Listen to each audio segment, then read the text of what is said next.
Obrigada, Gisele. Obrigado pelo convite também. Obrigado por nos receber. Obrigada a todos estarem aqui, tiraram o tempo para receber a gente, para poder ouvir a gente também. Agradeço também ao pessoal do nosso laboratório, que eu já vou apresentar eles. Vou iniciar a apresentação aqui e vou falar um pouquinho do que a gente vai ver e ouvir no dia de hoje, né? Bom, a ideia é falar sobre fenômenos naturais e mudanças climáticas. É uma temática que está muito em alta, né? Especialmente pelo que está acontecendo, aconteceu e está acontecendo ainda no Rio Grande do Sul. E também hoje é o Dia Internacional do Meio Ambiente. Então, um dia propício para a gente poder pensar e discutir um pouco sobre essas questões, né? Lembrando que meio ambiente é um tema multidisciplinar. Não envolve só a gente ir lá pegar e plantar, né? As pessoas imaginam muito ir lá plantar uma árvore. Isso não é meio ambiente. Isso é parte de algo muito maior, né? O meio ambiente é algo muito mais complexo, sistêmico, e a gente vai ver alguma coisa nesse sentido. Então, atualmente, né, relacionado ao meio ambiente, a gente tem o desastre ambiental do Rio Grande do Sul, que a gente vai abordar nessa palestra, e a PEC 3 de 2022, que está muito em alta aí, né? Qual é a relação entre essas duas coisas? Então, lá no final, a gente vai ver um pouco sobre isso aí. Não vou entrar em detalhes dessa PEC, mas vou fazer um link com a importância disso, com a questão ambiental e também com o que aconteceu com o desastre do Rio Grande do Sul. Certo? Bom, o nosso laboratório, que é só uma apresentação, é o laboratório de neotectônica e sismológica. Então a gente trabalha mais com terremoto, com tectônica. Vocês sabiam que tem terremoto aqui no Brasil? No Espírito Santo também? Vitória a gente tem o terceiro maior terremoto do Brasil, na escala Richter, escala, né, que a gente não usa escala Richter, mas a escala é de 6.1 em 1955. Então a gente tem registro disso aí, a gente não vai entrar no mérito agora, que a palestra é sobre outra coisa, mas nossos estudos são mais específicos sobre terremoto e tectônica, né? Tectônica de placa, todo mundo já ouviu falar, que é uma dos responsáveis pela movimentação das placas tectônicas dos terremotos. Então a gente, atualmente, eu sou a coordenadora do laboratório, que é o LANESE, vocês também estão convidados a conhecer o nosso laboratório a hora que vocês quiserem, tá? E a gente tem um grupo aqui de estudantes de pós-graduação, né? O Tiago e o Marcos são alunos de doutorado. Tiago e Marcos são alunos de doutorado. Então, o Tiago, inclusive, está estudando essa questão de deslizamento de terra, ele estudou isso no mestrado comigo e agora está no doutorado também aqui em Vitória. E o Marcos mais com a questão de terremoto em Pancas, né? Pancas fica no noroeste do estado, um lugar muito bonito. Pouca gente conhece, mas é um dos lugares mais bonitos do Espírito Santo. A Mariana não pôde vir, a única que não está presente. O Richard, o Lucas e o Jailson, que está aqui presente também. Todos são bolsistas e estudam as temáticas relacionadas ao meio ambiente e a geociência de uma maneira geral. Bom, eu dividi em 3 partes principais, que são fenômenos naturais, mudança climática e um estudo de caso para falar do Rio Grande do Sul. Não vai ser muito demorado não, mas eu acho que vocês vão curtir um pouquinho o que a gente tem para falar. Primeira coisa, né, por que fenômenos naturais? Tem muita gente que fala, na mídia, fala muito de desastre natural. Na verdade, a gente tem que abordar a questão de fenômeno, que é algo da natureza, é do planeta Terra. O planeta Terra ele tem uma dinâmica natural, por si só acontece, independente se a gente está aqui ou não. E isso tem que ser respeitado. Os tornados, por exemplo, as cheias dos rios, que a gente chama de enchente, né? Quando é enchente é porque já está virando uma outra questão. E os próprios deslizamentos de terra, que a gente chama de movimento de massa, né? Que são essas terras que caem. Já ouviram falar, lembram? Em Petrópolis aconteceu isso, teve muitas mortes, muito deslizamento de terra. Vitória aconteceu muito isso. Historicamente, o Morro do Macaco aqui é conhecido por esse desastre também. E as enchentes. Então, são 2 aspectos principais que estão relacionados à questão das mudanças climáticas no Brasil e no mundo também. No nosso caso, a gente está numa área tropical, né? Então o clima, a chuva, a precipitação, ela é em abundância, certo? Nós estamos entre os trópicos, então a gente tem muita precipitação, muita chuva, e isso acaba interferindo em outras questões ambientais que a gente vai ver aqui. Então, tudo isso é um fenômeno da natureza. Ó. Tudo que eu estou mostrando aqui, se a gente está aqui ou não, isso vai acontecer. Na verdade, isso está acontecendo. A gente está aqui paradinho, Mas aqui embaixo, ó, as placas estão se movimentando, terremoto está acontecendo o tempo inteiro no planeta todo, inclusive no Brasil.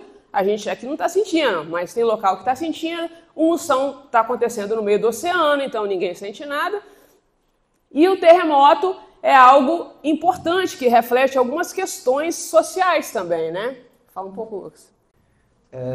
Então, sobre o terremoto, vou começar, depois eu falo um pouco sobre o vulcanismo, né? O terremoto nada mais é do que a ruptura de uma rocha no interior da Terra, né? Na crosta. E aí a gente tem o hipocentro e o epicentro. O hipocentro é o ponto onde você vai ter a primeira criação, né? O primeiro ocorrimento da falha. Então você vai ter uma falha ali que vai liberar energia e essa energia vai se propagar. E ela não se propaga, obviamente, não chega aos mesmos pontos na mesma velocidade. E aí que chega o epicentro, que é o primeiro ponto onde essa energia ela chega, né? São as ondas sísmicas. Então essa é a divisão normal, né? Por que isso ocorre? A gente vai ter a pressão na rocha que pode ser causada tanto pela atividade, e como a professora já disse, né, a Terra é dinâmica, ela se mexe, então você vai ter ali a tectônica de placas influenciando muito nessa questão da pressão, o que faz com que haja o ocorrimento de falhas, né? Aqui no Espírito Santo nós temos algumas, inclusive o trabalho lá do laboratório, como a professora já disse, principalmente esse, a gente mapeia, a gente chama de lineamentos, né, que são possíveis falhas e mais algumas estruturas, e o vulcanismo, ele está ligado sim à tectônica, obviamente, mas ele é formado de uma forma diferente. As erupções, os vulcões, eles são formados a partir do que a gente chama de hotspots. São pontos quentes de magma que nós temos abaixo da superfície, pode ser um pouco ali no lixo do manto, no manto superior, que por algum motivo eles vão soerguer, né, cavando o seu caminho até a superfície e vão acabar gerando os vulcões. Tanto que alguns vulcões eles ficam inativos por causa do movimento das placas. Você tem um hotspot em uma determinada área, ele está lá e a placa para cima dele está se movendo. Então aquela parte do vulcão que está exposta, ela acaba se desligando do hotspot, o que faz com que o vulcão fique inativo. Isso aí. Fala que não é bonito de ver, de longe. É bonito de ver, né? Então, são coisas que chamam a atenção da gente, né? Quando a gente ouve falar, ou aparece no jornal, né, a chamada de terremoto, de vulcão, todo mundo fica curioso por querer saber. A natureza é muito bela por si só. Mas isso longe da gente não tem problema nenhum. Isso acontece o tempo todo. A questão é a gente estar perto disso aí e por que a gente fica perto desses fenômenos da natureza. Acredito que vocês tenham visto esses conceitos já em alguma disciplina aí de vocês, né? A Gisele já deve ter passado bastante sobre tectônica de placas aí e vulcanismo também. Tornado, enchente, já é um desastre quando a gente tem o quê? Ó, aqui eu tenho o rio, né? Lembra São Paulo? Já ouviram falar em São Paulo direto, enchente? Chove até pouco, às vezes em São Paulo tudo alagado. Chove um pouquinho em São Paulo, sempre alagado. Todo mundo aqui deve ter tido oportunidade ou de ver na televisão ou de ter ido na cidade de São Paulo, né? Que é uma metrópole gigantesca, uma cidade muito grande que cresceu em volta de um grande rio importante ali, que é o rio Tietê. E o rio Tietê, assim como qualquer rio da natureza, ele vai querer o seu espaço de volta. Na verdade, todo rio ele se comporta dessa maneira aqui, ó. Ele é composto por água, né? Na verdade, é uma zona de fraqueza da crosta que é preenchida por água. Todo rio na natureza é assim. E ele tem uma área que a gente chama de planície aluvionar, que é essa parte marrom aqui, que vai daqui a aqui. E esse rio ele faz a sua dinâmica, que ele fica fazendo uma dança, digamos assim, horizontal no terreno. Todo rio precisa disso. Lembra da aula de vocês? Sempre lembro disso, desde a época que eu tinha a idade de vocês, não tem muito tempo, mais ou menos, que a gente ouvia nas aulas de história, né? A dádiva do Nilo, lembram disso? As terras férteis ali, porque o rio transbordava e aquelas terras ficavam férteis. Então, os rios eles sempre vão transbordar e sempre vão querer o seu espaço na natureza. Então, essa planície aqui, ela tem que ser preservada. A gente não pode tomar conta, né? Mas a gente vê aqui, ó, a margem do rio, uma densidade populacional muito grande. E é isso que chama a atenção. Aí tem uma grande questão, né? A gente mora num país que não é desenvolvido, a ocupação foi desregular, e como resolver é uma outra história. Mas a gente precisa falar sobre isso também. Aqui, um carro perto do tornado, então já vira um desastre. Já não estou falando de fenômeno. Então o que era natural já virou um desastre, vira um problema, vira uma preocupação, certo? E aqui, só para exemplificar as enchentes aqui também, a planície aluvionar aqui, ó. O rio está aqui, veio, tomou conta. Tá todo mundo na margem aqui, ó. Encheu, pegou todo mundo. Não tem para onde fugir. Isso aqui recentemente aconteceu, 2022, na Isla de La Palma. Não sei se vocês lembram, nas Ilhas Canárias. Um monte de gente teve que sair de lá, uma quantidade enorme de pessoas. Inclusive, depois desse vulcanismo, teve uma série de terremotos nessa área, um conjunto de terremotos muito grande. Olha o tanto de gente habitando próximo a esse vulcão aqui. Então, isso aí é um desastre. Então, quando a gente tem pessoas próximo do vulcão, pessoas próximas de áreas assim, a gente tem que tomar um pouco de cuidado.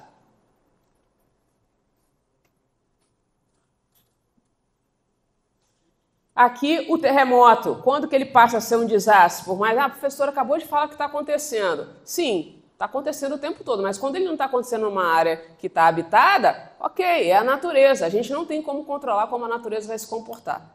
A gente tem como prever algumas coisas, mas terremoto, por exemplo, é algo imprevisível. Não tem nenhum estudo que comprove que tem como a gente prever terremotos. A gente não sabe como é que o magma vai se comportar ali, diferente do clima. O clima eu consigo prever, por causa das questões atmosféricas. Agora, o magma, eu não sei como é que ele vai se comportar. Então, a gente não tem como prever terremoto, infelizmente. Então, Japão é um grande exemplo, né? Japão está no limite de 3 grandes placas tectônicas. Tanto é que o país todo é preparado. As casas, edifícios, possuem uma série de estruturas importantes para poder preservar quando acontece um terremoto, independente da magnitude. As magnitudes geralmente são altas, porque está no limite de uma placa tectônica. Estou falando que tem terremoto no Brasil, mas as magnitudes são baixas, uma média de 3, né, de magnitude. Nessas áreas, a gente tem 5, 6, 7, que são considerados mais catastróficos. E a gente está no meio de uma placa tectônica, então é mais difícil de acontecer essas magnitudes mais altas. Olha o que acontece, olha os estragos. Então, o Lucas explicou, né? Então, a gente tem um bloco de rocha que vai se deslocar por uma falha geológica.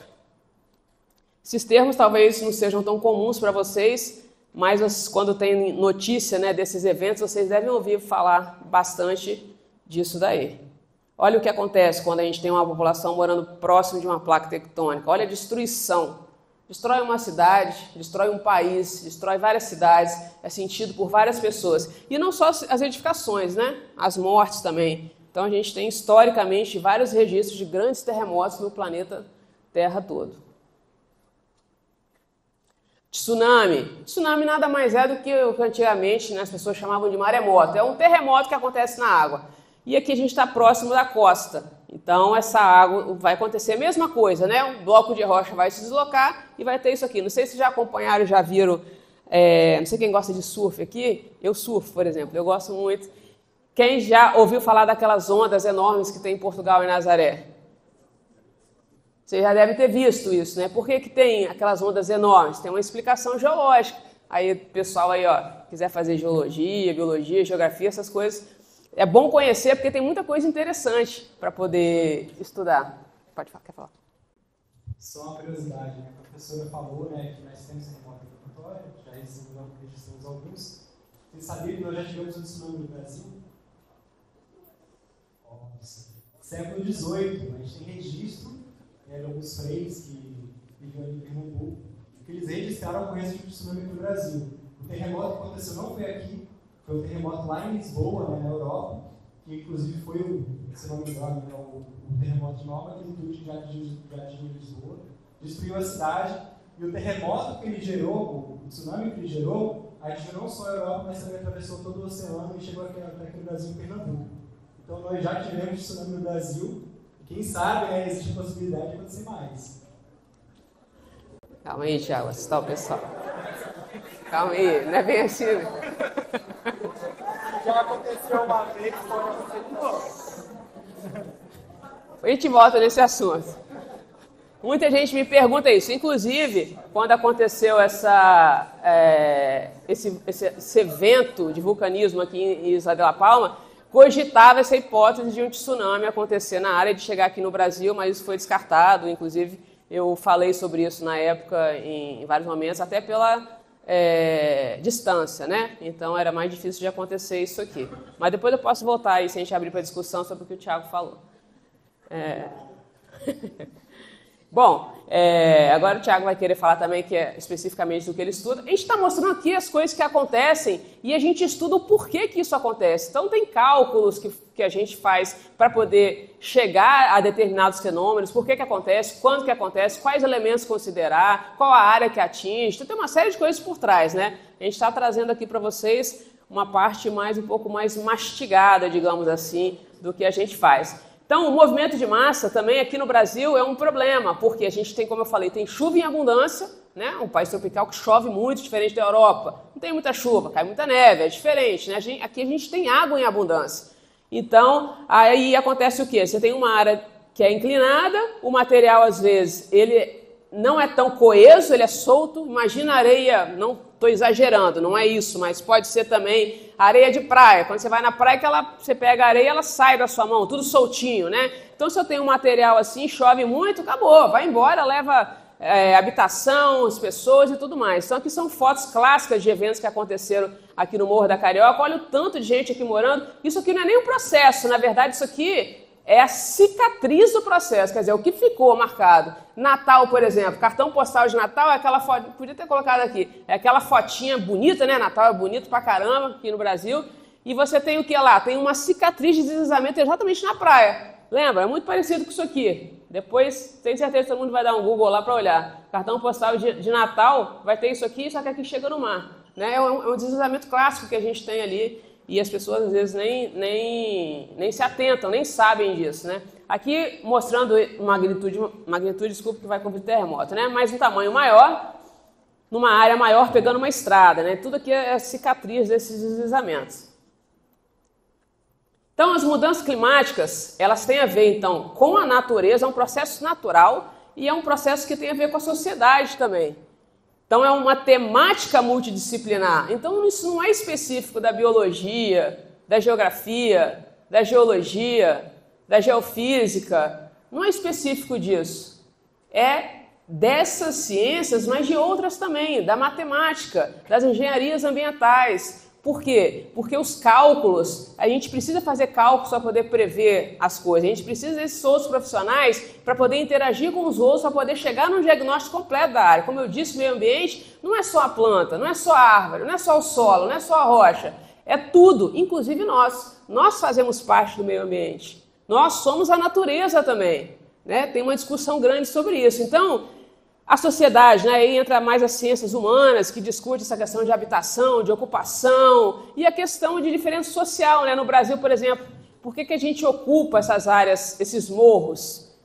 Né? Qual é o sentido histórico disso? Então tem uma série de questões envolvidas. O clima, o pessoal da meteorologia, né, tem esse curso, né, nas universidades. Estou falando isso porque vocês vão escolher o curso de vocês, mas para vocês saberem que tem uma interdisciplinaridade, multidisciplinaridade também e transdisciplinaridade, são três palavras diferentes que precisam ser entendidas para a gente poder entender o meio ambiente de uma maneira geral. Isso é importante vocês pensarem a esse respeito, inclusive a medicina, tá? Muita gente que vai fazer medicina, a Gisele estava me falando, vai tentar, inclusive a medicina.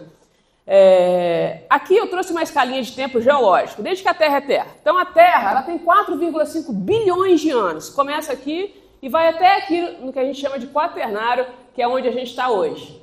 Então, durante a historinha da Terra, igual nós temos nosso tempo de vida, a Terra tem o tempo de vida dela que está acontecendo ainda. A Terra começou com 4,5 bilhões de anos e teve uma oscilação aqui. Ó. Isso aqui é temperatura, isso aqui é precipitação. Então eu tive oscilação de temperaturas. Aqui quando é mais pretinho, está mais para o frio. Ó. Frio, quente, frio, quente, quente, frio, quente, com várias oscilações aqui. Ó. Precipitação, mesma coisa. Úmido, seco, úmido, seco, úmido, seco. Então, isso mostra pra gente o quê? Que isso que está acontecendo hoje sempre existiu. Ah, professor, então o que está acontecendo hoje não tem nada a ver com o ser humano? Tem também. Mas tem a questão natural. Isso é da natureza. Nós estamos numa era interglacial. Nós tivemos várias glaciações. Vocês viram aquele filme A Era do Gelo? Exatamente isso. Nós tivemos várias eras do gelo. Atualmente nós estamos numa era interglacial, ou seja, entre glaciações. E temos uma mudança climática por causa disso. Então, a gente tem que lembrar bastante disso aí. Talvez seja até redação de Enem, né? Sobre isso daí. Bom, o intervalo, então, marcado por um resfriamento global. Então, as idades do gelo, né? Lembra a idade do gelo? Não são exclusivas do que a gente está vivendo hoje. Elas aconteceram durante todo o planeta. Assim como outros que eu chamo de ciclos da natureza aconteceram também. Esse é um deles. Aqui era só para mostrar a extensão máxima em Minas das geleiras, né? Quando elas avançam e quando elas recuam. Então a gente tem períodos secos, períodos úmidos, então eu vou ter mais gelo, eu vou ter menos gelo. Isso aí é comprovado cientificamente. Tem vários trabalhos aqui, são referências no Brasil e no mundo de pessoas que estudam sobre isso, que demonstraram, né, esse respeito. E a gente tem algumas mudanças que estão relacionadas a isso. Atividade solar, modificação na atmosfera terrestre, variação do campo magnético e uma teoria de Milankovitch, que eu vou passar muito rápido. Não precisa decorar e nem ficar sabendo disso aqui, não. O importante é lembrar que, além de tudo que a gente está falando, as questões geofísicas, geológicas, ou seja, a própria atividade do Sol, do campo de composição da atmosfera e a variação do campo magnético da Terra, por si só já muda o clima do planeta. Então não é só o dióxido de carbono que a gente emite, é também, tá? A gente intensifica fazendo isso. Então essa teoria desse nome esquisito aqui, ó, Milankovitch, ela é muito importante. É uma teoria, eu trouxe porque ela é muito importante. Mas ela fala basicamente de variação da insolação. Então tem o Sol e tem a variação dela de acordo com a elíptica. A elíptica do Sol e a própria rotação da Terra muda com o passar dos anos. E isso vai influenciar também nas mudanças climáticas. E o que seria isso? Excentricidade da órbita terrestre, ou seja, vai variar, a inclinação do eixo da Terra e a oscilação da Terra. Isso, no período de tempo geológico que eu mostrei para vocês, isso é natural acontecer. E isso acaba influenciando na mudança climática também. Só para trazer para vocês entenderem que não é só uma questão humana, é também. Vou sempre frisar isso. Bom, e quais são os efeitos que a gente sofre? Só estou falando de natureza, nem falei da gente ainda, né? Então, os efeitos das mudanças climáticas. O zoneamento climático global, ou seja, o clima começa a mudar, já deve ter ouvido os pais de vocês falarem, né? Nossa, no meu tempo não era assim, janeiro era assim, assim, assado, junho era assim, assim, assado. As águas, tem até a música, né, do Tom Jobim, as águas de março fechando o verão, que não tem mais, né? As águas de março não existem mais. E era muito marcado isso. Os meses eram certinhos, nossos pais acertavam. E agora isso está completamente desordenado, em função exatamente dessas questões que a gente está abordando aqui. Isso realmente está acontecendo. Tem essa mudança, sim. Então muda a circulação atmosférica, as variações estáticas, eu não vou entrar muito no mérito aqui, mas isso influencia também o quê? Erosão, sedimentação. O que é isso aqui? Sedimentação. Lembra de praia? Erosão, lembra de terra erodida, desgastada, quando você tem uma plantação, chove e desgasta tudo. Pedogênese é a ciência que estuda o solo na natureza, né? Então, muda a questão dos solos. A gente tem muito solo no Brasil, não sei se repararam, a paisagem do Brasil é diferente da paisagem da Europa. Repararam? A gente tem muita área abaulada, Pão de Açúcar, Rio de Janeiro. Né? Cartão postal do Brasil. A gente tem um Pão de Açúcar redondinho, abaulado, todo bonito, né? Lembra o nome Pão de Açúcar porque lembra um pãozinho de açúcar. E ele é redondo daquela maneira por causa do nosso clima. Ele que moldou exatamente aquilo lá. Nós temos aqui vários exemplos no Brasil. Só que o cartão postal que ficou foi o Rio de Janeiro. Mas não é característico somente do Rio de Janeiro, isso tem no Brasil todo. Agora você vai para a Europa, dá uma volta lá nos países, você vai ver o quê? Aquelas coisas mais pontiagudas. Você não vê essas coisas muito redondinhas, todas certinhas, abauladas. Por quê? Pouca precipitação, temperatura baixa. Brasil, muita precipitação, temperatura elevada. Galera de química aí, o calor faz o quê? Acelera a reação química. Acelerando a reação química, vai transformar a rocha em solo. Então no Brasil a gente tem solo pra caramba, a gente tem muito solo no Brasil. A gente sai pela estrada fora e quase você não vê rocha aparecendo. A gente conhece uma ou outra, né? Pedra Azul, Mestre Álvaro, Mochuara, mas depois começa a interiorizar ali, você só vê solo, solo, solo, solo. Você vai na Europa, um manto de solo é desse tamanhozinho assim. 1 metro, meio metro, aqui a gente tem chegando até 30 metros. Então isso tem a ver com o clima que a gente tem, o nosso clima já propriamente dito. Bom, as causas da mudança, agora nós, né? O que a gente tem feito para poder acelerar e piorar a nossa situação? E num sentido local e às vezes até regional e muitas vezes global. Geração de energia, a gente acaba utilizando combustíveis fósseis, aí o exemplo principal, né, é o petróleo e o gás, que acabam colocando dióxido de carbono nessa atmosfera e vai gerar um efeito estufa para reter calor. E aí começa a mudar toda a temperatura do planeta, e mudando a temperatura muda um monte de coisa. Não estou aqui para dizer que usar petróleo ou gás está certo ou está errado. A questão não é essa. A questão é a gente saber até que ponto e como usar. Eu acho que a sustentabilidade, o equilíbrio é a chave da vida, né? Não é a chave só da natureza. Então é esse ponto que a gente precisa evoluir.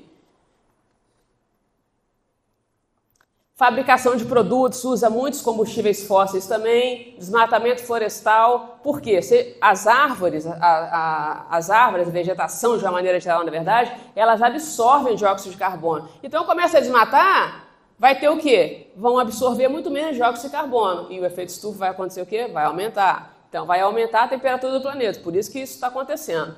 E outros exemplos aqui também, que seria o uso de transporte, produção de alimentos, energia dos edifícios, e o excesso de consumo, tudo isso relacionado a gente também, né? E quais são os efeitos da gente fazendo essas coisas? Vamos mudar o clima, que já está acontecendo, dei exemplo aí, que os pais de vocês com certeza comentam isso, especialmente temperatura e precipitação, que eu mencionei diversas vezes, e causa uma série de processos na natureza. Geológico é rocha, lembra de rocha, quando eu falar de geológico é rocha. E geomorfológico são palavras estranhas, né? Pra gente é muito comum, a gente usa o tempo todo, mas geomorfológico eu estou falando de relevo. Igual eu falei, Pão de Açúcar é uma forma de relevo no Rio de Janeiro, tá? Praia, planície de praia, que é tudo retinho assim, é uma forma de relevo. Pedra azul é uma forma de relevo. A pedra azul, inclusive, é um pão de açúcar, né? A gente poderia chamá-la de pão de açúcar capixaba, olha que massa. Causa uma série de processos, então, nas rochas, no relevo, ou seja, na paisagem, e várias consequências sociais. Aí começa a gente sofrer. Essa é a grande questão. E os movimentos de massa, que no Brasil, isso é muito característico, porque eu acabei de mencionar, foi importante ter falado isso, que a gente tem muito solo, tá vendo? Tem muito solo, então choveu, dependendo desse material, isso vai deslizar. Falar? Gente, olha só para antes de começar a falar um pouquinho disso, é muito importante a gente lembrar... E tirar sua imagem do tsunami também, né? Desculpa, gente, causar medo em vocês, a possibilidade é muito remota, tá? Mas, enfim, é muito legal, muito importante a gente desassociar a palavra desastre do natural que vem depois. Porque quando a gente fala de desastre, já vem automático, desastre natural. Só que isso é usado muito como desculpa para não intervir naquilo. Aconteceu, foi porque choveu muito. Não tinha o que fazer. Foi uma chuva que a gente não estava prevendo e aconteceu. Não é natural. Todo desastre é social. O fenômeno é natural. O desastre ter acontecido é culpa nossa. Não necessariamente nossa, né? É uma questão histórica, a gente ocupar áreas em que esses fenômenos ocorrem. Então, na verdade, o movimento de massa, por exemplo, ele acontecer é natural. Faz parte da evolução do relevo, da modelagem do nosso planeta, da superfície do nosso planeta. Ele acontecer não teria problema nenhum. O problema é que a gente acaba ocupando as áreas onde esses fenômenos ocorrem. E aí a ocorrência desse fenômeno vai acabar causando prejuízo, né? Podendo causar até mortes, né? Como muitas vezes aconteceu já aqui no Brasil. Então, o que é um movimento de massa? Basicamente, o movimento de massa, que eu falei com vocês, né? É um processo natural. Ele pode ser induzido ou ele pode ser intensificado pela ação humana? Pode. Mas ele é um processo que ocorre naturalmente. Ele é um processo que ocorre na evolução das encostas. Encostas são todas essas superfícies inclinadas, né, que nós temos por aí. Você pode chamar de morro, barranco, ribanceira, enfim. O nome técnico é encosta, vertente, talude, e por aí vai. Como que ele acontece? Pensa comigo. Você está num lugar que é inclinado. Se você jogar uma bola de futebol lá de cima, o que vai acontecer? Ela vai descer. Se eu subir aqui e me jogar, o que vai acontecer comigo? Lanedes perde um. Eu vou rolar provavelmente até aqui embaixo, né? Por que isso acontece? Por causa da gravidade. E a mesma gravidade que atua sobre a bola de futebol, que atua sobre mim quando eu me joguei, está atuando também sobre os materiais que compõem a encosta. Só que, numa situação de normalidade, uma situação em que a encosta está estável, o que está acontecendo? A coesão, o atrito entre os materiais da encosta está superando a força da gravidade. Então, numa encosta estável, o material não está caindo ali, assim como eu cairia se me jogasse ali, porque os próprios materiais da encosta estão se retendo, estão coesos, o atrito entre eles não permite essa mobilização. Só que aí pode acontecer alguma coisa que pode desestabilizar esse sistema.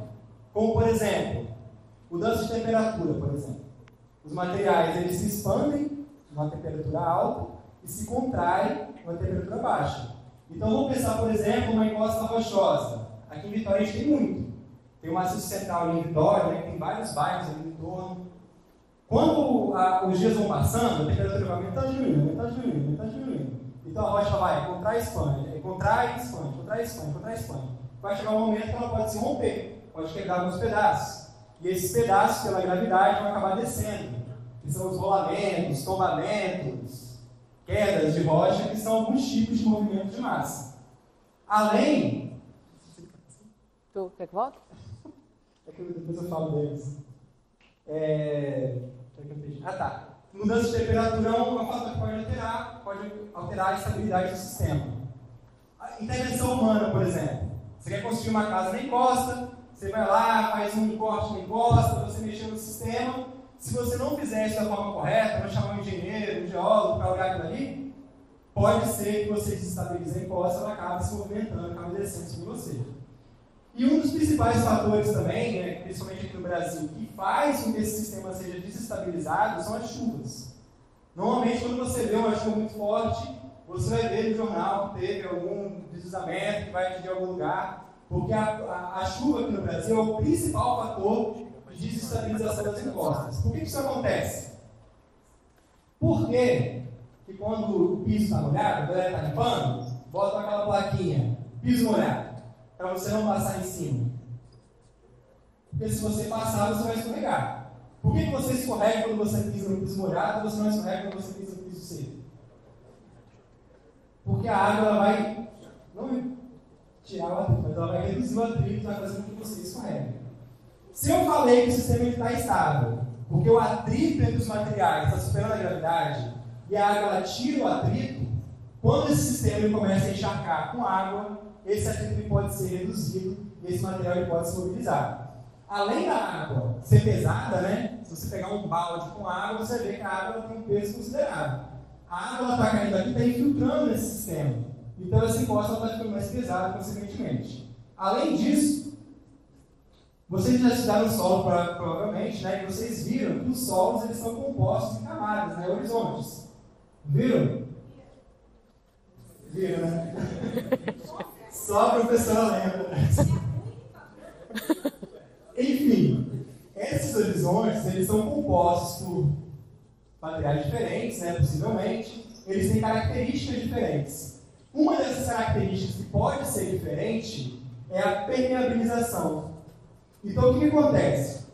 Aqui tem solo. Esse solo tem várias camadas. A permeabilidade da camada de cima não é igual à da de baixo. Então, o que acontece? Vai chover, vai encher de água a camada de cima, porque ela é mais permeável. Quando chega na camada de baixo, a camada de baixo é menos permeável. Então, essa água vai descer, vai chegar um momento em que vai ter uma descontinuidade de infiltração de água. Essa água vai se acumular entre dois horizontes daquele solo. Numa situação em que está inclinada, a água está se acumulando ali durante o tempo, além de gerar peso e diminuir o atrito, vai fazer com que em algum momento esse sistema se rompa e o material ali do solo vai fazer igual o seu pé na água molhada. Ele vai escorregar por cima do material de baixo que é menos permeável. É por isso que o nome científico desse fenômeno aqui é escorregamento. Porque é literalmente um horizonte, ou mais de um horizonte de solo, escorregando em cima do que tem embaixo. Aqui em Vitória, por exemplo, é um pouco mais grave, né? Porque a camada do solo é fino, em algumas regiões aqui do Maciço Central, e logo embaixo tem pedra, né? Já tem rocha. A rocha é quase impermeável, não é impermeável, é quase. Então o que acontece? Chove, a camada de solo vai encharcar de água, a rocha embaixo quase não vai absorver nada, aquele material vai saturar de água e o solo vai escorregar. Pode passar. Isso aqui, por exemplo, são alguns eventos que aconteceram aqui em Vitória. O de lá eu não lembro o bairro que foi. Eu acho que foi Piedade, Santa Clara. Santa Clara. Santa Clara. Esse aqui foi o que aconteceu ali na rua Barão de Bom Jardim, ali no centro. Ali sabe onde fica a Gruta da Onça? Então, fica ali no centro, a Gruta da Onça, tem uma encosta ali, imensa ali atrás, que é um parque, né, que inclusive é bem legal lá de visitar. Isso aqui foi o escorregamento que aconteceu nessa região, destruiu um restaurante que tinha ali na rua, que era bem famoso. Né? E isso aqui no bairro de Caratuíra também é um processo, olha só, aqui embaixo é rocha. A camada de sedimento, de solo que tinha ali em cima, era muito fina. Então, na primeira chuvinha que teve, já desceu e levou junto um bloco de pedra gigantesco. Esse bloco ele destruiu uma casa, tinha uma moradora, inclusive, ela sobreviveu, foi retirada dos escombros inteira. 100%, nem se machucou, ela se escolheu para embaixo do sofá, alguma coisa assim, ela caiu no sofá, a casa caiu no sofá e ela saiu intacta. E, se a gente perceber aqui, eu fiz umas marcações, ó. Você sabe o que são essas marcaçõezinhas?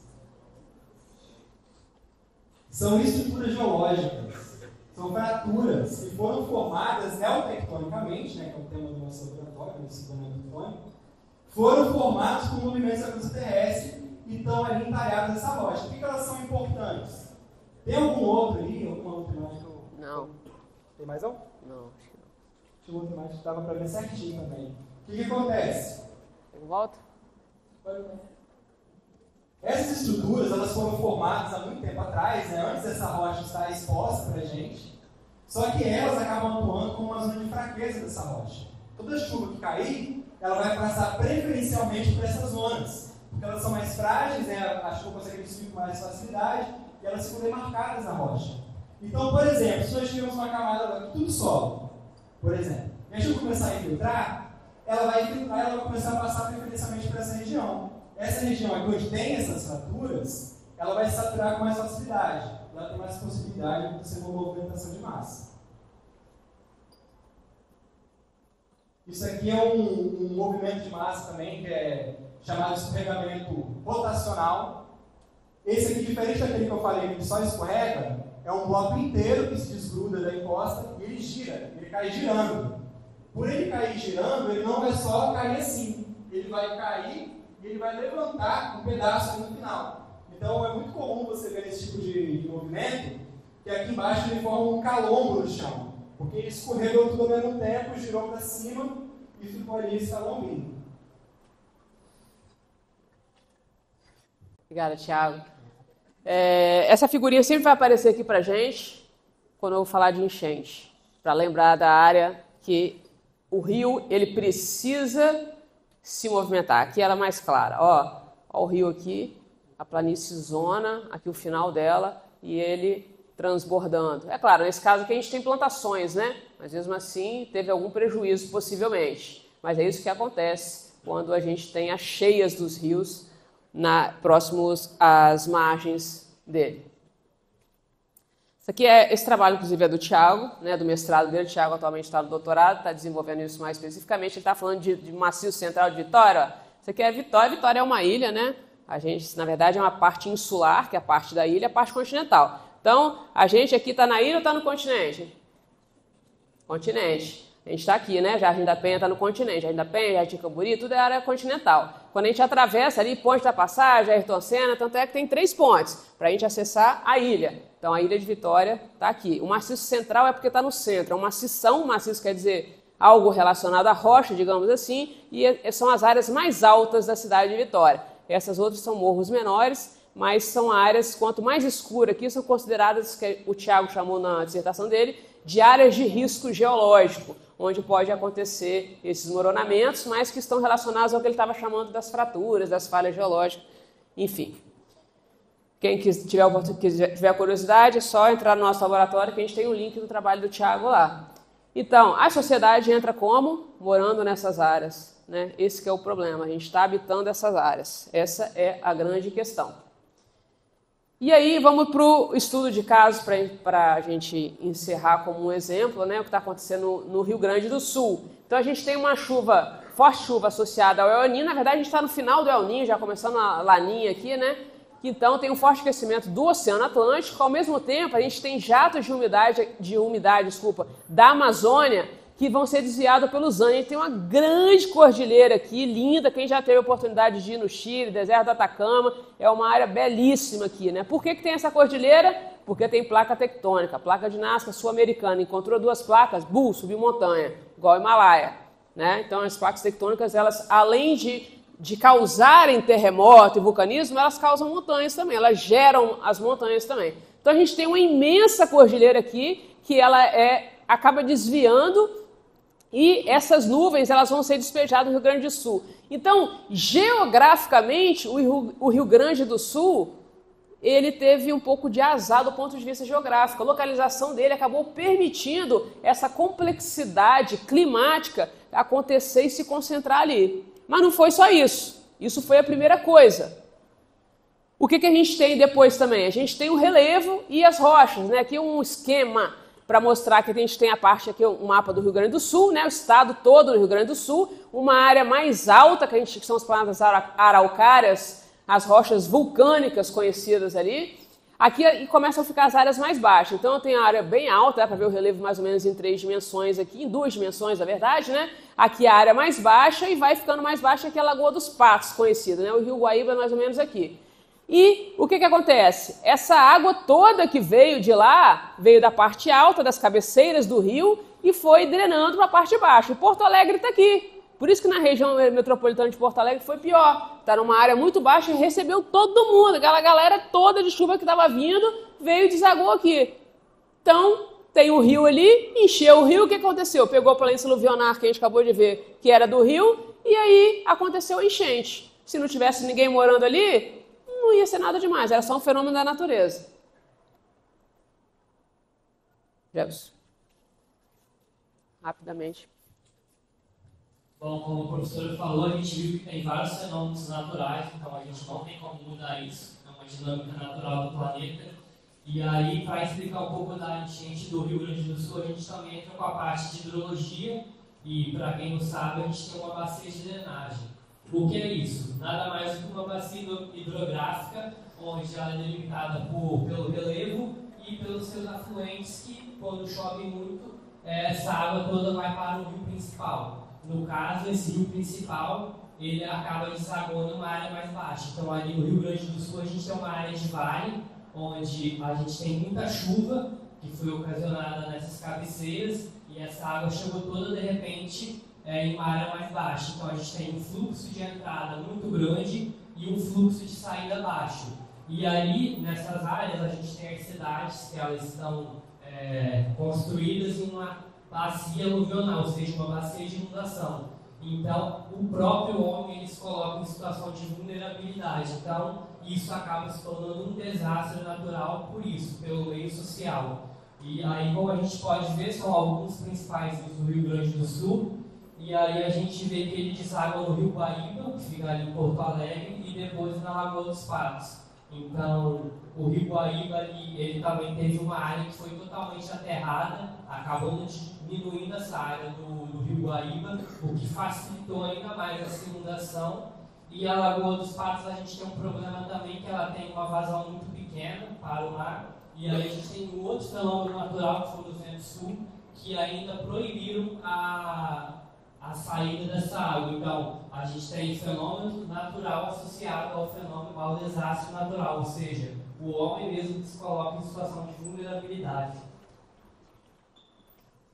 Obrigada, Jailson. Ele estava mencionando dos aterros, né? A gente tem muito aterro em Vitória também. Então, um aterro, isso a gente vê muito na UFES, quando chove muito, alaga tudo ali. Quem já teve a oportunidade de ver ali na área da biblioteca, por exemplo, alaga bastante ali. Porque um aterro mal feito, ele dificulta a infiltração da água ou ele acelera essa infiltração de alguma maneira. Na verdade, ele faz uma dinâmica que fica um complexo ali de hidrológico que pode acontecer essas coisas. E a gente teve essa área de aterro também que influenciou, inclusive, na época da enchente da década de 1940, em Porto Alegre que influenciou isso também. Então, os aterros são uma questão importante também. Então, aqui é a área de Porto Alegre. Essa aqui é uma imagem. Rapidinho. Só um pontinho importante, né? Porque a gente associa muito, né, o acontecimento do desastre com um fenômeno natural que é a chuva. Aí você se pergunta, poxa, se foi a maior inundação da história do Rio Grande do Sul, aconteceu de uma forma devastadora, foi também a maior chuva que já teve na região? A gente já teve antes, né, já citado pelo professor, uma outra enchente de 1940, que também foi uma enchente que veio depois de um evento pluviométrico gigantesco. A enchente de 1940, segundo os dados da época, né, que a gente não sabe se são 100% confiáveis, a discussão de muito tempo atrás, dizia que a chuva tinha sido maior do que essa chuva de agora. Só que a enchente que teve naquela época foi menor que a de hoje. Se não me engano, a inundação, o rio subiu ali 4, alguma coisa metros, né? Dessa vez foi 5,4. Então, por que uma chuva maior inundou menos o rio da outra vez do que essa chuva de agora? Porque ela encontrou um ambiente diferente. O ambiente do Rio Grande do Sul, em 1940, era diferente do que é hoje. Então, às vezes, o mesmo fenômeno, o mesmo evento acontecendo em um outro ambiente, ele dá uma resposta diferente. E se já aconteceu uma chuva dessa em 1940, aconteceu outra agora, pode ser que aconteça outra no futuro. E a questão é, qual é o ambiente que essa chuva vai encontrar? Essa que é a questão. A gente sabe que esses eventos eles podem acontecer. A questão toda é como que a gente se prepara para isso. Porque se o Rio Grande do Sul se reconstruir da mesma forma que estava antes, na próxima chuva vai acontecer tudo de novo. E nós temos também exemplos aqui no estado, né, como por exemplo o Mimoso do Sul. O Mimoso do Sul teve uma chuva muito forte, pode ser que tenha outra no futuro. Mas se o Mimoso do Sul se reconstruir igual a cidade estava antes, na próxima chuva vai acontecer tudo de novo. Então a gente tem que sempre se preparar, estudar muito esses fenômenos, para a gente saber o que fazer para quando esses fenômenos acontecerem, os estragos que eles vão causar são menores, né? Obrigada, Thiago. Essa imagem satélite mostra, então, aqui, ó, Porto Alegre está aqui, ó, está na beiradinha, o rio está aqui. Mas esse rio, professor, o rio geralmente parece azul, está marrom, né? Por que está marrom? Cheio de sedimento. Lembra sedimento de praia que eu falei? Aquelas areias de praia? Está em suspensão, aí a água fica marrom. Por quê? Choveu muito e veio carregando. Esses sedimentos vieram viajando lá de cima, lá da cabeceira, e ficaram aqui. Aqui ele tem menos energia, porque está numa área mais baixa, veio de uma área de maior energia e ficou aqui. Em suspensão, que a gente chama, né? Aqui o antes e o depois, como era Porto Alegre e como ficou Porto Alegre. Então a gente vê, né, essa parte azul aqui, essa parte marrom toda, pegou toda essa planície de inundação, que é a planície de qualquer rio, como eu mencionei para vocês. Ó, essa área foi toda alagada, a gente quase não consegue delimitar mais o que é rio, o que não é aqui, né? Parece uma lagoa. E aqui uma mais dinâmica, mostrando antes e depois, com a quantidade de chuva que chegou. Olha como é que muda. Olha como é que as planícies enchem. Tem uma área delimitada ali para isso, né? E aqui mostra, além de Porto Alegre, né, porque pegou vários municípios do Rio Grande do Sul, ó, marronzinho, sedimento de suspensão. Antes não tinha, estava de outra cor. Por quê? Não tinha energia para chegar e trazer essa quantidade de sedimento. Então, além de Porto Alegre, tem outros locais, o Vale do Taquari, você consegue agora ver exatamente, e fica bem marronzinho, ó. Por quê? Tá vindo água trazendo todo mundo, tá trazendo muitos sedimentos, lá de cima das cabeceiras até embaixo. Olha isso aí, Novo Hamburgo e região.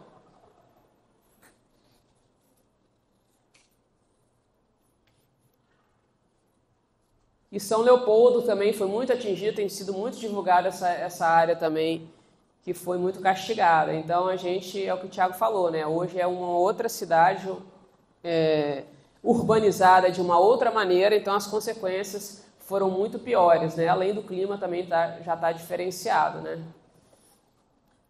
Então, o que aconteceu foi isso aí. No caso de Mimoso do Sul, a gente teve mais deslizamento, teve enchente também, né? Porque é uma área mais montanhosa. Mimoso do Sul está encaixado no vale, numa área mais alta. Aqui é uma área baixa de planície.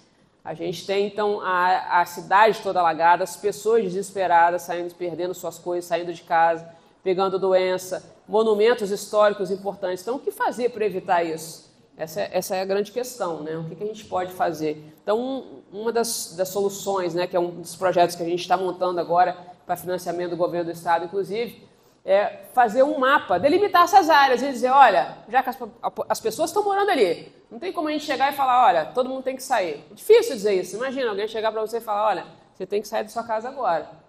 Para onde que eu vou? É difícil, né? É muito complicado isso. Mas delimitar e dizer, olha, você está morando numa área de risco, ou então tantas pessoas estão numa área de risco. E o que a gente pode fazer para ou retirar essas pessoas ou melhorar isso aí? Sistema de drenagem? Tem como fazer, melhorar essa questão do deslizamento que o Thiago estava mencionando de alguma maneira? De contenção? Depende, cada área vai ter uma questão. Mas não só isso, monitorar, continuar de olho, estar sempre ali, fazendo estudo, vendo como é que é, o que mudou, o que não mudou. E o apoio científico, que agora, né, por exemplo, o governo do estado está financiando uma série de projetos para a gente fazer mapeamento dessas áreas de risco. No Espírito Santo, mas no Brasil inteiro. Que agora as pessoas estão começando a se preocupar, que já era para ter acontecido há muito tempo, na verdade, né, com as questões climáticas. Agora as pessoas estão vendo o resultado, as consequências de tudo. E está sendo muito frequente. A questão é essa, está sendo muito frequente no Brasil todo, não é só aqui, né? Aconteceu em Mimoso, em seguida aconteceu no Rio Grande do Sul, em Porto Alegre também, mas aconteceu há pouco tempo, tem esse exemplo, sul da Bahia, aconteceu também Petrópolis, então a cada ano é uma surpresa. E a gente tem que se planejar para isso. Então, o estudo dos cientistas, de vocês que vão ser futuros cientistas de alguma área, com certeza vai esbarrar, mesmo que seja na medicina talvez, na questão das doenças causadas por uma enchente, por exemplo, né? Monitoramento climático, trabalhar mais a meteorologia, que é uma coisa que dá para prever, como eu disse no início da palestra, intensificar o programa de redução de dióxido de carbono, parar de andar de carro, é isso? Talvez a solução não seja essa, talvez seja. Tem que pensar melhor, também não dá para ser radical, né, pessoal? Extremismo nunca é bom para nada. Mas tem que chegar num meio sustentável. A gente tem que conseguir sobreviver e viver de uma maneira que não faça mal às pessoas e nem a gente. E cidades esponjas, que tem sido muito falado aí, não vou entrar no mérito agora, mas é uma tecnologia de países desenvolvidos que tem sido falado como uma resposta para isso, que tem funcionado para áreas que já estão habitadas e não tem como tirar a população dali. Bom, queria agradecer, deixar aqui o nosso Instagram, pedir para vocês seguirem, se quiserem entrar em contato, sejam bem-vindos também, e imensamente agradecer o tempo de vocês por terem escutado a gente, e obrigado.